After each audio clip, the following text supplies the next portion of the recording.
Early pregnancy first 3 மாதங்கள்ல என்ன மாதிரியான உணவுகள் எடுத்துக்கணும்? இந்த ஃபர்ஸ்ட் 3 மந்த்ஸ்ல தான் பேபியோட பிரெயின் டெவலப்மெண்ட்டும், நியூரல் டியூப் டெவலப்மெண்ட்டும் நடக்குது. அதனால உங்க உணவுகள்ல ஃபோலிக் ஆசிட் இருக்கான்னு கண்டிப்பா பார்த்துக்கோங்க.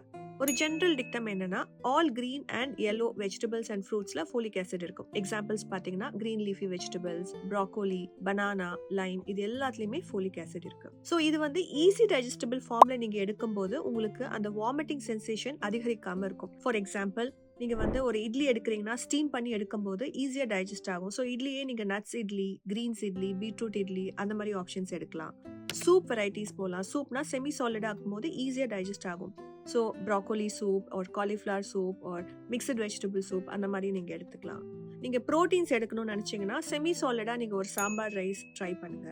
அதே போல நட்ஸ் எடுக்கிறதுல உங்களுக்கு கொஞ்சம் இன்கன்வீனியன்ஸ் இருக்கு, ட்ரை ஆகுது த்ரோட்டு, வாமிட்டிங் ஸ்டிமுலேட் பண்ணுதுன்னா, ஓவர் நைட் சோக் பண்ணி நட்ஸ் ஸ்மூதீஸ் அந்த மாரி நீங்க எடுக்கலாம். ஸ்ப்ரவுட்ஸ் எடுக்கும்போதும் நல்லா பாயில் பண்ண ஸ்ப்ரவுட்ஸ் எடுக்கும்போது, அது கொஞ்சம் செமி சாலிடா இருக்கும்போது ரொம்ப த்ரோட்ட இரிட்டேட் பண்ணாது. ஸோ வாமிட்டிங் டெண்டன்சியும் கம்மியா இருக்கும். Thank you.